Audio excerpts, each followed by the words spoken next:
Morning Garth Gang, and welcome back to another video. We are on, I know I said I wouldn't do this in my previous videos, but we are on another character, new build. The reason being is the Lightning Arrow Storm Rain Totem build was good.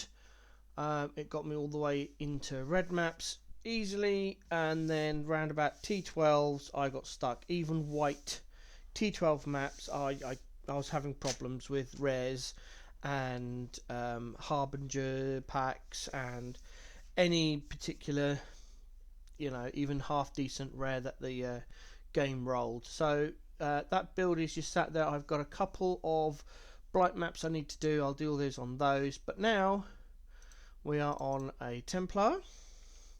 Let's just get back into a hideout. And this build I asked in Baylor Mage's community and Sniz SNSYN community for some help on build ideas within my budget, and this is what we came up with, or what they have suggested. We are on a Puryfing Flame Templar, which will become an Inquisitor. I've got all the gear and all the gems. So we'll be running with a Volcanus Demon Dagger, 6-link Covenant Spider Silk Robe, an Aegis Aurora. I brought this ring because I need Dex requirement, and POB suggested I need massive amounts of Cold and Lightning. We've stole the Ashes of the Stars from the Raider. We've got a Light of Illuminus to take us from level 28 until we get into our Aegis Aurora. Legacy of Fury Boots, Tactician Belt. We've got a Circle of Anguish, Synthesized Ruby Ring with fire damage and buff effect. We've got this Mana Res Cluster, Small Cluster Jewel. We've got this Critical Strike Chance, Medium Cluster Jewel.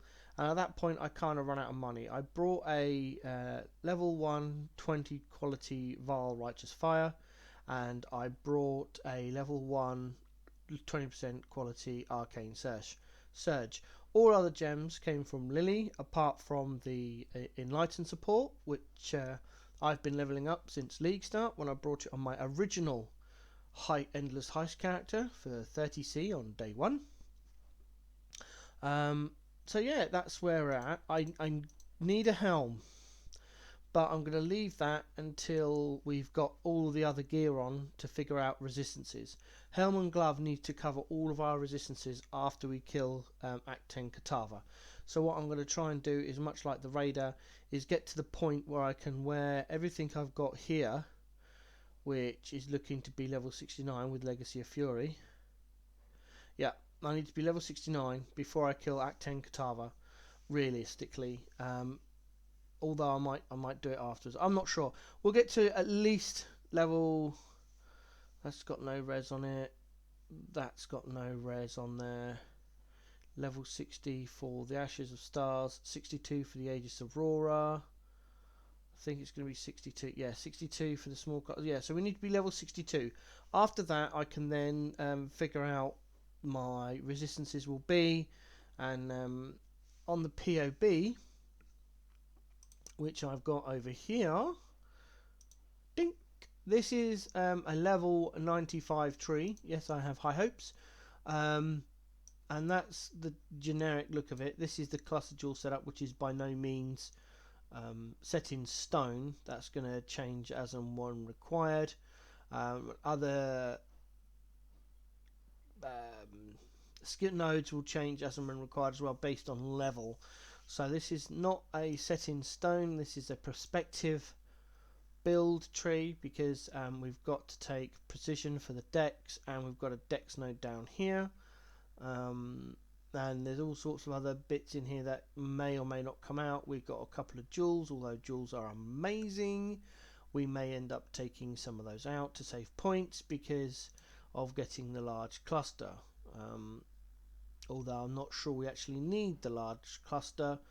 I might just do a medium into small to save these points here. I'm not sure what the plan is. We're going to be Inquisitor. These are the nodes we're going to take: Righteous Providence, Instruments of Virtue, Sanctuary, and Righteous Pious Path. Again, no idea what the order is. I always go for Righteous Providence first because of the strength and intelligence. That's a huge amount of life and huge amounts of energy shield.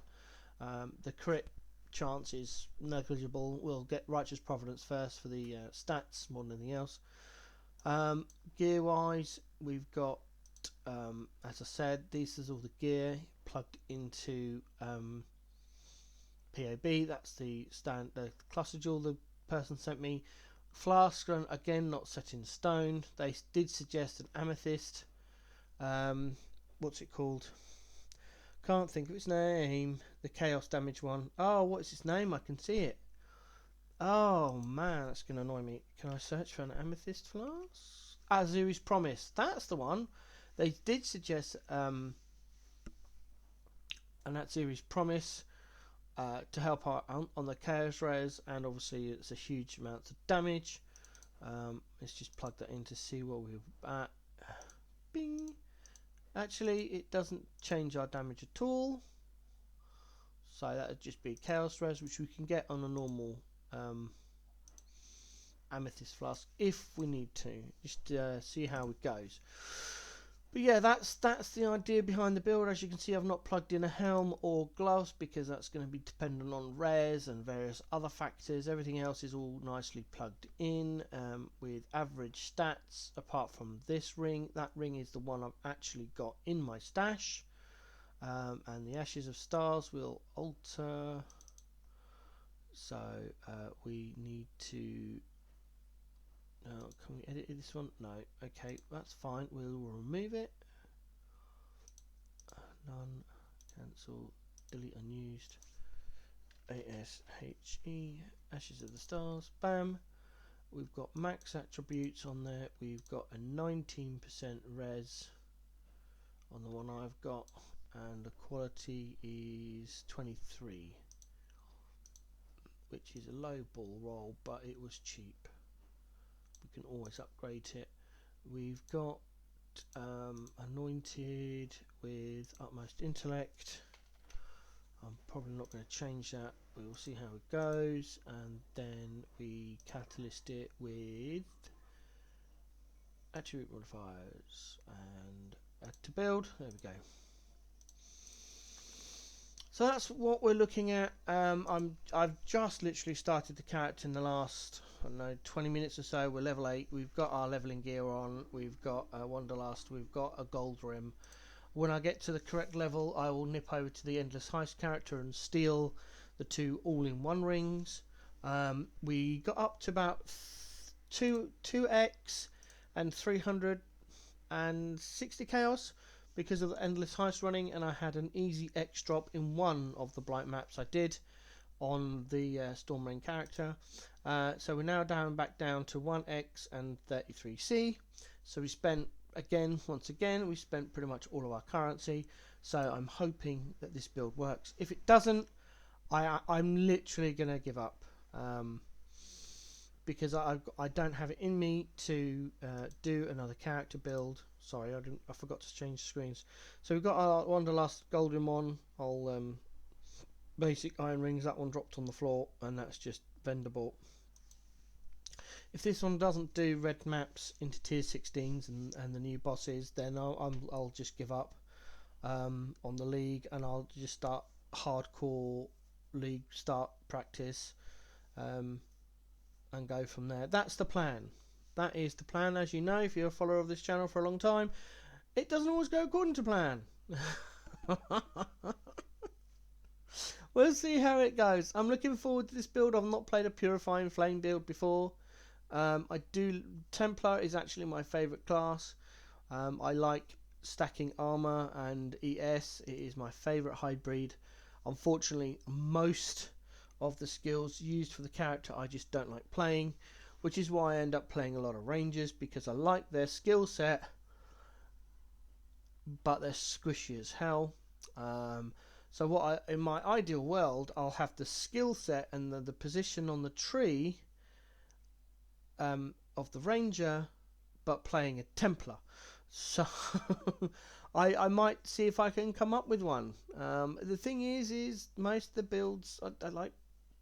I don't know. It just I like chaos damage over time, and most of that stuff is on the right hand side, and most of it involves a bow, which is also on the right hand side. So it gets a bit dodgy, which is why I like playing Death's Oath.